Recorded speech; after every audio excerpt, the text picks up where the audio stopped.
We're NES Fircroft, and this is your monthly engineering news roundup. The energy industry just got its own app store, but for AI. SLB has launched the SLB Digital Marketplace, a platform packed with nearly 200 certified AI tools built for planning, operations, data management, and more. It expands SLB's open ecosystem around Stella Agentic AI, letting energy companies plug in trusted interoperable digital solutions from SLB and 30+ partners. Fresh data from Solar Power Europe has shown just how fast solar scaled in the last year. The latest global solar market outlook has revealed that the world installed a record 664 gigawatts of solar in 2025, pushing the global fleet past 3 terawatts as solar delivered 77% of all new renewable capacity. The report shows growth is slowing this year, not because demand is fading, but because grids and storage now needs to catch up to the pace of solar.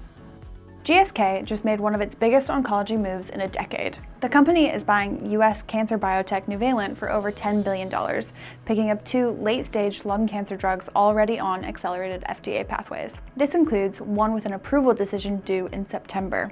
It's a major step in GSK's rebuild of its cancer pipeline after exiting oncology back in 2014, following years of industry shifts towards immunotherapy and targeted treatments. The biggest clean energy project in US history is finally online after nearly 20 years. Pattern Energy says the $11 billion SunZia project, a 3,650 megawatt wind farm plus a 550-mile transmission line, is now fully operational. It's been almost 2 decades in the making, mostly because the project was tied up in permitting for years before work finally started in 2023.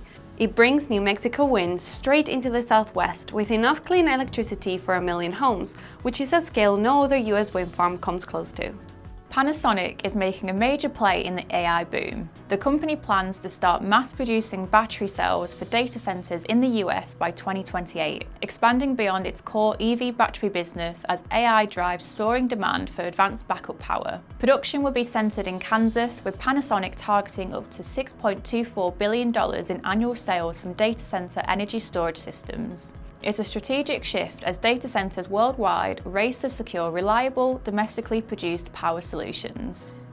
A major nuclear build is coming to Sweden, and Rolls-Royce is leading it. The company has been picked to build 3 small modular reactors on Sweden's west coast as a part of a multi-billion-pound contract that marks Sweden's first new nuclear plant in more than 40 years. The project is led by Kraft, and it puts Rolls-Royce in one of the most advanced SMR deployment pipelines outside the UK. The UK government is calling it a major export win, and it strengthens Rolls-Royce's push to become a leading SMR supplier across Europe. That's all the highlights for this month. Don't forget to follow at NES Fircroft for your daily dose of engineering news, career advice, and job vacancies. See you next time for our engineering news roundup.